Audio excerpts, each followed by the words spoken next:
ഈശ്വരന് ഒരു 4 മാസം മുമ്പ് നമ്മുടെ ധ്യാനത്തിലേക്ക് വന്ന് വളരെ വേദനയോടെയും പ്രയാസത്തോടെയും ദുഃഖത്തോടെയും വന്നു. ഒരു രോഗപീഠ ക്യാൻസർ ആണെന്നുള്ള സംശയത്തിന് വളരെ നിരാശപ്പെട്ട് ദുഃഖിച്ചുമാണ് വന്നത്.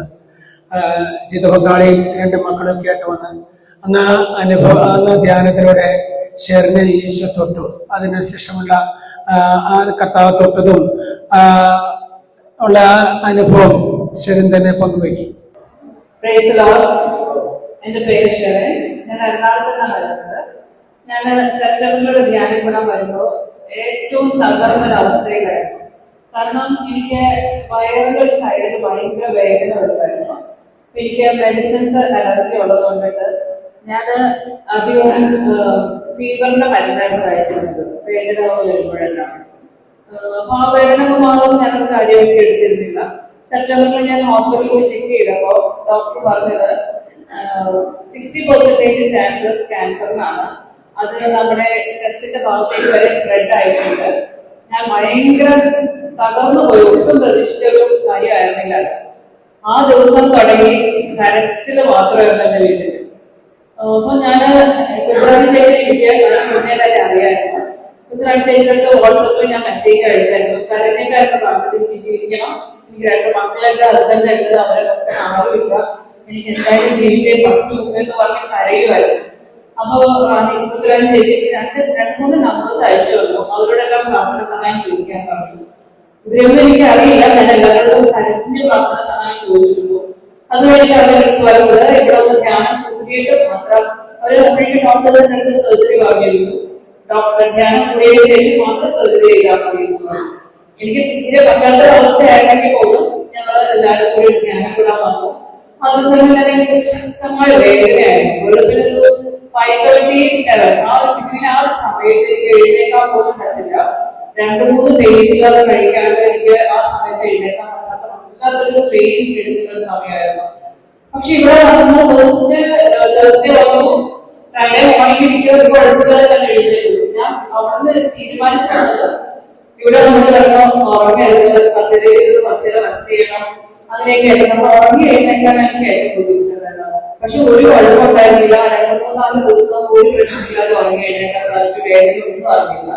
പക്ഷെ വീണ്ടും തിരിച്ച് വീട്ടിൽ ചെന്നതിന് ശേഷം ചെറിയ വേദന പറഞ്ഞ് ഞാൻ അടുക്കള വിളിച്ച് പ്രാർത്ഥിച്ചു. ഉടനെ ഞാൻ വേദന മാറി. പിന്നെ ഇവിടെ വന്ന സമയത്ത് ആഴ്ചകളിൽ ഒരു കാര്യം പറഞ്ഞിരുന്നു, സെക്കൻഡ് ഒപ്പീനിയൻ എടുക്കണം, ഉടനെ തന്നെ സർജറി ചെയ്യരുത്. അപ്പൊ ഞങ്ങൾ കാണിച്ച ഹോസ്പിറ്റലിൽ നിന്ന് മാറ്റി വേറെ ഡോക്ടർ കേൾക്കാതെ ലിച്ചോ ഹോസ്പിറ്റലിൽ കാണിക്കാനിടയായി. ഡോക്ടർ ഇത് തന്നെയാണ് സംശയം പറഞ്ഞത്. എന്തായാലും 60% ചാൻസ് അവർ പറഞ്ഞ പോലെ തന്നെ ചാൻസ് കാണുന്നുണ്ട്, എന്തായാലും സർജറി ചെയ്യണം എന്ന് പറഞ്ഞു. പിന്നെ അപ്പൊ തന്നെ ഉടനെ ഡോക്ടർ ഡേറ്റ് ഫിക്സ് ചെയ്തു. ലേച്ചോ ഹോസ്പിറ്റലിൽ വെച്ച് എമർജൻസി സർജറി ആയിരുന്നു, ഓപ്പൺ സർജറി ആയിരുന്നു. രാവിലെ 10:30 to വൈകുന്നേരം 4:30 വരെ സർജറി ഉണ്ടായിരുന്നു. ആ സമയത്ത് എല്ലാവരും ഇവിടെ ഞാൻ പ്രാർത്ഥന സഹായം ചോദിച്ചിരുന്നു. എല്ലാവരും ശക്തമായിട്ട് പ്രാർത്ഥിച്ചിരുന്നു. അതിന്റെ ഫലമായിട്ട് ക്യാൻസറിന്റെ ഒരു സിംറ്റവും അതിൽ കണ്ടില്ല. എല്ലാവരും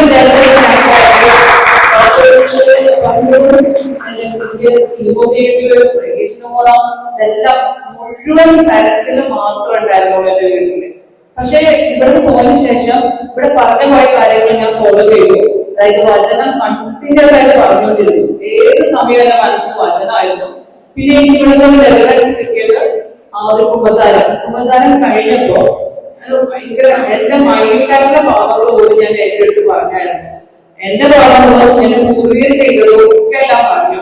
അതിനുശേഷം എനിക്കൊരു വലിയൊരു ഭാരം എന്റെ ശരീരത്തിൽ നിന്ന് ഇറങ്ങി പോയ പോലെ. അത് കഴിഞ്ഞിട്ട് ഡെലിവറൻസിന്റെ സമയത്ത് ആഴ്ചകളൊന്നും വന്ന് തൊട്ടതൊന്നും ഞാൻ അറിയില്ല. അല്ലാതെ ഞാൻ കരഞ്ഞ് വീഴുന്നത് മാത്രമേ എനിക്കറിയാം. അതിനുശേഷം എന്റെ ശരീരത്തിൽ നിന്ന് ഭാരമെല്ലാം കുറഞ്ഞതായിട്ട് എനിക്ക് ഫീൽ ചെയ്തിരുന്നു. അപ്പൊ അത് പിന്നെ കുമ്പസാരം ഞാൻ ഇവിടെ നിന്ന് പറഞ്ഞുപോയത് വീണ്ടും കുമ്പസാരിക്കായിരുന്നു. സർജറിക്ക് പോകുന്നതിന് 2-3 ദിവസത്തെ ആയിരുന്നു സർജറി. അതിന്റെ മുന്നേയുള്ള സൺഡേയും പള്ളി പോയി കാലത്ത് അച്ഛൻ്റെ അടുത്തൊന്നും ഞാൻ പാസ്പോർട്ട് വാങ്ങിച്ചിട്ട് എല്ലാ പാപങ്ങളും ചിന്തയും വാക്കെല്ലാം നിർത്തിയാലും വന്ന എല്ലാ പാപങ്ങൾക്കും മാപ്പ് വിചാരിച്ചു പ്രാർത്ഥിച്ചു. ഇതിന്റെ എല്ലാം ഫലം ശരിക്കും ദൈവത്തിൽ തന്നു. എനിക്ക് ക്യാൻസർ വന്നില്ല. ഞാൻ സത്യത്തിൽ ഭയങ്കരമായിട്ടുള്ള ഒരു സംഭവമായിരുന്നു. അപ്പൊ അതിനെല്ലാവരും ദൈവത്തിന് നന്ദി. ഇങ്ങനെ ഒരു ധ്യാനകേന്ദ്രത്തിൽ എനിക്ക് വരാൻ സാധിച്ചതിന് നല്ലൊരു ടീമില് അവരെല്ലാവരും വേണ്ടി പ്രാർത്ഥിച്ചിരുന്നു. എല്ലാത്തിനും ഒരുപാട് നന്ദി പറയാൻ വേണ്ടിയാണ് ഈ സെക്കൻഡ് ധ്യാനത്തിന് ഞങ്ങൾ വന്നിരിക്കുന്നത്.